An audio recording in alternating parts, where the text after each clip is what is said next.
You wanted the best.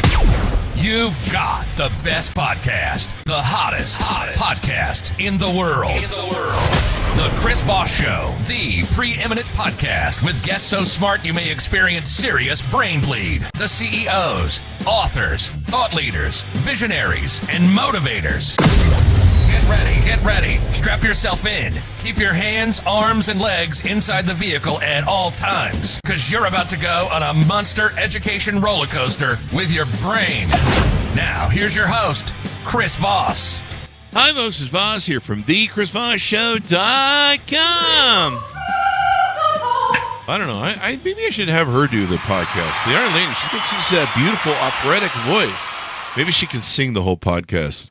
Today, welcome to the show, my family and friends. For over 2,100 episodes. We're going on 2,200 actually now.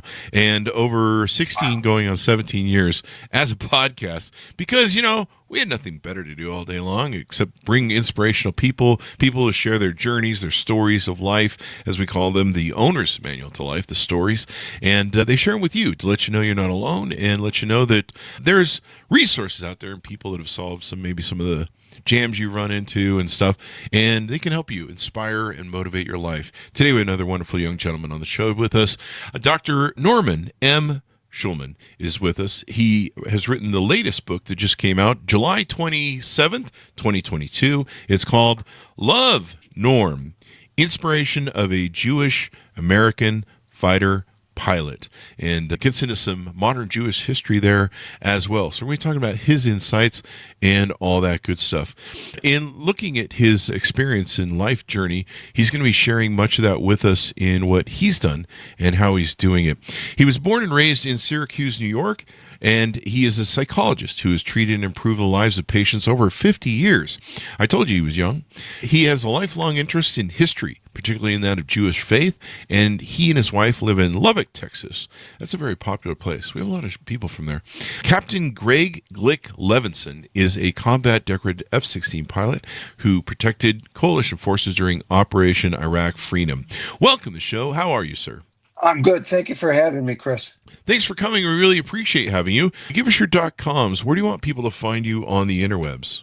LoveNormMemoir.com is my webpage. And give us a 30,000 overview of what's inside the book and what it's about. In 2004, my stepson unexpectedly announced that he was going to leave his job and enter the Air Force to become an F-16 pilot. And took us. We were very surprised, and he was accepted into this pilot training program. Shortly after which, we had a phone call when he mentioned that he thought that he was the only a person of Jewish faith on the base of over 900 men and women at Vance Air Force Base in Enid, Oklahoma. Mm-hmm. And it inspired me to think of a way to tie him to his roots so he wouldn't feel so isolated. Yeah. So I began writing a series of letters over the course of the next year. And at the end of each letter, I added these characters from Jewish military history as a means of inspiration. Almost kind of, when Seneca was writing his friends, and that made a great book there. You've got a wonderful book of inspiration. And I believe it gets into some of the history of Jewish military history and helps him understand the correlation between maybe his being Jewish and being in the military and some of the history there. Yeah, it provides a context for an aspect of anti-Semitism that extended into the militaries of not just the United States, but I wanted to make it a book of international character so Greg would feel even more connected to his Jewish roots. So I've got Jewish characters from Britain and Russia, and any country where there was a person of military significance. I came up with 113 characters. Wow. And one of the main criteria was that they had to be a combat veteran, because the stereotype of a Jewish person was that we tried to avoid combat and avoid military service altogether, which I wanted to combat. The book evolved from just trying to help Greg to trying to explode certain myths that have follow Jewish people throughout history. Yeah. I was listening to Sam Harris recently, and he had a wonderful historian on, and the historian, am I pronouncing historian right? I seem like I'm giving it a herstory. What am I doing?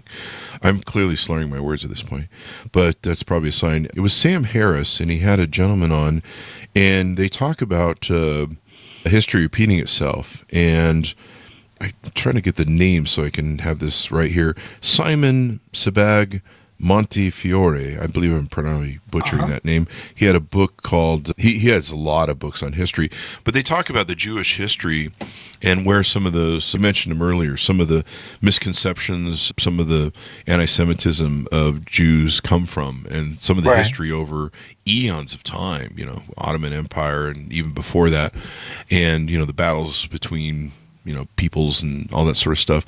So I imagine there's a lot of that going on. It was kind of interesting to hear some of the roots of it from the Sam Harris podcast. But I know that the Jewish people and the people in Israel, everybody has to go in the military, and so they kind of do have a big military history, I'm sure. Yeah, people somehow discriminate between pre-Israel and post-Israeli Jews. There was a TV show on about 20 years ago called Oz. It was about a life in a penitentiary. And there's a scene where these two guys are talking about this murder that took place, and it happened to be a Jewish victim. Mm-hmm. And one guy says to the other, I thought all Jews were tough. And the other guy said, only since Israel was formed. Huh. Before that, there was a different impression of us, but when we had control of our own country and our own military, the tables got turned. Yeah, most definitely.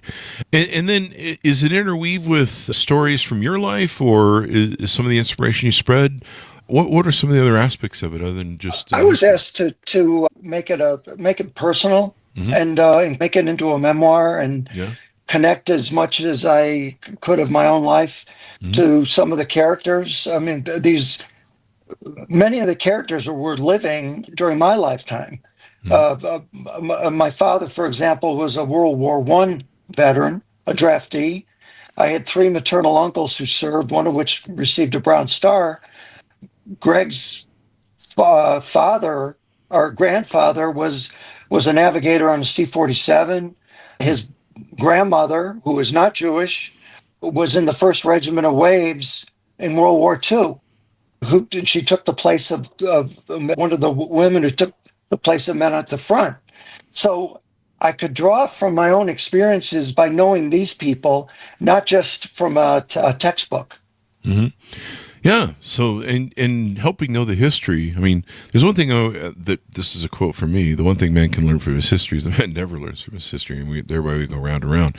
And so it's really important to study history and understand, where we come from and what we're about, because sometimes the mistakes we make in the future are mistakes that have been repeated, and we're like, we should be able to look back and go, we shouldn't do that again. Yeah. But, we are human and we're fallible, and right. It's kind of our thing we do. I certainly took that into consideration when I read about some of the more difficult events that Jews had to go through. Mm-hmm. Tell us a little bit about yourself. What was your journey through life? What got you down these roads, made you maybe become a doctor, and eventually write the book? I'm a psychologist, but I like to write as a hobby. I've got 20-some publications, chapters and articles, half of which are just human interest stories. Mm-hmm. And when I was inspired to write the book, I could fall back on what I've learned over the years, and actually applied some psychological principles to the body of the book. For example, the power of letter writing, which is becoming a lost art. Yeah. Yeah, people ask me to write stuff, or I can barely do an autograph for a book, and people look at the autograph and go, "What the fuck did you write there? Is that really your signature?" I get accused of being a doctor with my writing all the time. They're like, "Are you a doctor?" I'm like, "No, but I guess I should be because I have the writing for it, but I can't stand blood, so that's a different thing." But, I can't. Yeah, I'm not crazy about it either. That's why I'm a psychologist. That's why I probably should have went. I probably should have went and been a psychologist. I've been single all my life, dating, so I technically am a psychologist at this point. I think. That's right. All the cry stories I've heard, but that's another story. So, what do you hope people come away from when they read the book? I want them to take their children's desires and grandchildren's desires seriously, even if it's something that's ridiculously difficult. For example, if a kid is interested in the arts or wants to do something like fly a fighter, which is extremely difficult, to take them seriously, because you don't have to talk about backup plans or any of that. You believe in your kid, and if life prevents them from making it, it won't be you who did it. That's true. And they won't be able to push back on you. It'll be the fact that they tried to do something extraordinary. Plus, if you it seems like anything you tell kids not to do nowadays, that they'll do that. So yeah, if you avoid, it'll just alienate you from the kid if it's a real passion. That's true. Greg was always passionate about flying. He was flying privately at 17. Wow. Which made it easy to keep him in line, because the FAA is an intolerant organization. So he knew in order to keep flying and keep this dream alive, which we didn't really know about till his early 20s, he had to fly in the straight and narrow. Yeah. I mean, they don't let just anybody into these places, right? No, I read somewhere it was less than 10% of the applicants are accepted for a single or double seat fighters. Yeah, I mean, you got to have, I probably could never be a pilot because of my eyesight. I have one bad eye that has keratoconus in it and a bad back and everything else. They're never going to call me up to war unless they're really desperate, because they're like, this is one broken down jalopy we got here. I don't. And then anytime I play Call of Duty and it's the hard mode where you can friendly fire, I end up killing lots of my friends. So they're never going to let me in the military. But, I mean, when you're young and if you've got the gumption to do it, I mean, we've had a lot of Air Force folks on the show. We have a lot of military. I isolate that we've had military people from all branches, and we're very proud of their service and what they do for this country in protecting democracy and freedom. Yes. And, I've seen the changes that it's made on their lives. One of the great things I love talking about military people with is leadership and self-actualization and building of character. And our military, unlike any other military in the world, builds great leaders and great people. And you see the difference, like in the Ukraine war with Russia, and you see how Russia fails so hard with their military structure and their ethics. They don't even recover the bodies of the dead. It sends a message. And so you ever since that war started, I've really kind of identified, and we've talked to so many military people on the show about how good we are at doing that. And most of them go on to being incredible leaders, speakers, book writers. I mean, if you're looking at someone from the military versus someone who's not in a job hire the person from the military. They have discipline, they've been trained, and they're used to running billions of dollars worth of equipment. Yeah. Yeah, they're entrusted with billions of dollars of equipment not to break it. That's probably a good idea. I think when Greg was flying, he told me that his fighter would cost $33 million. Yeah. Yeah. I mean, this guy got trusted with a $33 million jet. You can probably trust him with that Windows Mac laptop or whatever. I don't know. He's very patriotic and very trustworthy, I can assure you. And most of these guys are. I mean, they love to support a country. They love what they do. And without them, we'd be a mess if you really understand history, which sadly a lot of people don't seem to today's. But this is probably why it's important for your book, is to explain the history of where we're at now. Yes. So I want to emphasize that it's really a Jewish story in a way, but it's a universal story in the sense that any parent can benefit from finding certain ways to inspire their children. And these letters, I had no idea if they would work or how he'd take it, but he told me that he used to save 2 or 3 over a period of weeks. And then if he had a very difficult assignment, he would read these letters right before he went out to the flight line. That encouraged me to keep writing these letters. Mm-hmm. Yeah. Plus a connection from home, when you're out for the first time. Oh, absolutely.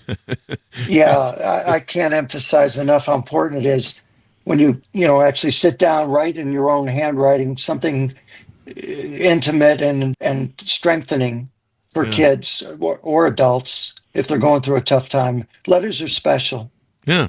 And I love how the title of the book is Love, Norm, which is probably how those letters ended. That's how I signed it. And again, I wasn't thinking about making the book when I was writing the letters. That happened years later, when a relative who was working at the Oklahoma University Press gave me the green light on the idea.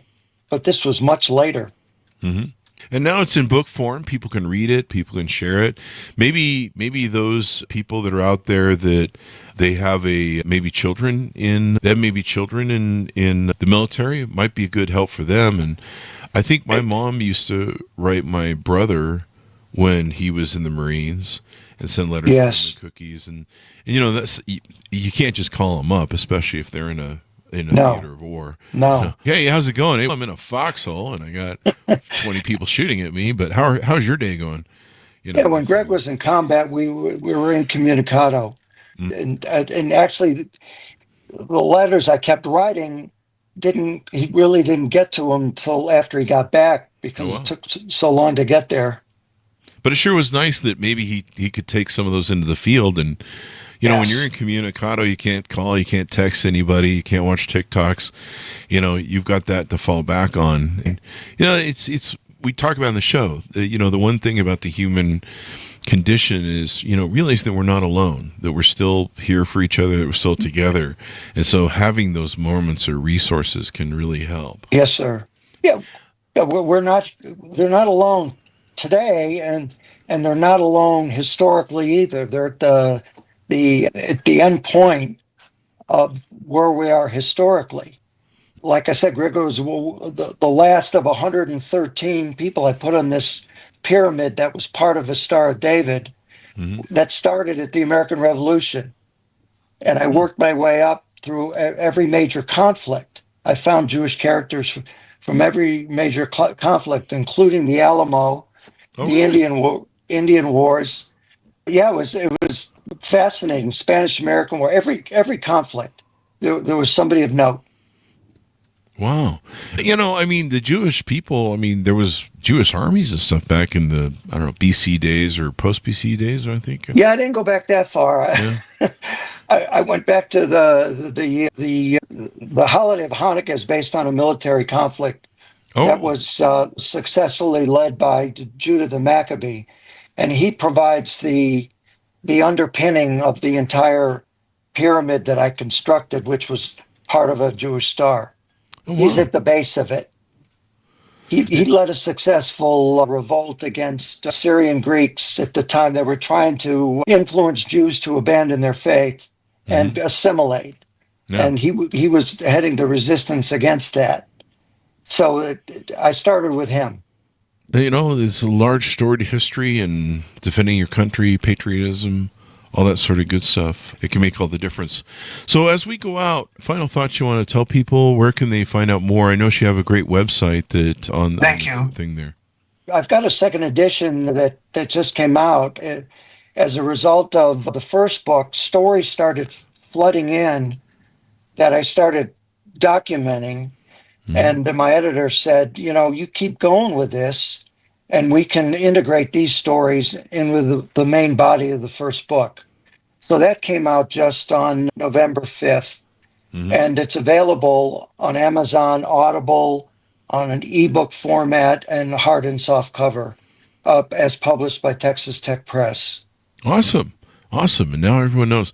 Any future books maybe you might be working on or projects you want to plug them? Okay. I'm finishing up a book I felt I needed to do something in my field more than to talk about letter writing. So I've got a book going now that again, it's a myth buster of sorts. The myths that people have that prevent them from getting necessary mental health care. Myths about mental health professionals and psychology. So I decided to do a primer, in a sense, for people who know nothing about that, as a way of breaking down barriers that prevent them getting proper health care. That should be good. There's a lot of discussion in healthcare right now. Unfortunately, there was a gentleman who was slain in New York who is a healthcare executive, and people are talking about That's right. issues. That's absolutely right. United Healthcare. Mm-hmm.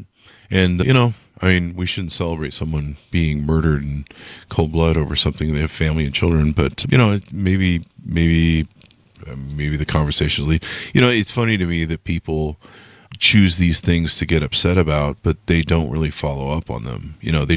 I'm upset for 24 hours about this, and then they forget about them. Yeah, like with the news cycle. Yeah. And I think people are either tuned in or tuned out by that. And so they just, they'll pound the desk today over, whatever the meme is on social media, and then they'll forget about it tomorrow. And then they'll forget about it in the voting booth too. And then, worse. That's right, sir. Yes. They don't hold accountants or politicians accountable. They don't hold accountants, politicians, whatever. It's Friday, people. What are we doing? Anyway, thank you very much for coming to the show, Norman. Thank we really you. appreciate it. And what a heartfelt story and journey. We need to do more letter writing to each other. There's a skill. I think I heard someone on a podcast once. It might have been Sam Harris. There's a lot of Sam Harris going on today. Do we owe him a check? Actually, we pay for his podcast. But they talked about how writing letters and using, script and stuff is actually a good activity for the brain, to keep the brain sharp and active, which may explain some of the social media at this point. I don't know. Yeah. Anyway, thank you very much, Norm, for coming to the show. We really appreciate it. Hey, Chris, thank you so much for the opportunity. I appreciate it. Thank you. And thanks to our audience for tuning in. Order the book where refined books are sold, out July 27th, 2022. Love, Norm. Inspiration of a Jewish American fighter pilot, modern Jewish history. There's also a book called Love, Norm, and I think it's the guy from Cheers, isn't it? The big guy who's sitting at the bar. Love, Norm. That's probably a different story there. A little bit different. Probably a story about beer drinking. Anyway, thank you very much, Norman. Thanks for tuning in. Go to goodreads.com/Chris Voss, LinkedIn.com/Chris Voss, and all those crazy places on the internet. Be good to each other. Stay safe, or else don't maybe come back there. Be good to each other. We'll see you next time. Thank you so much.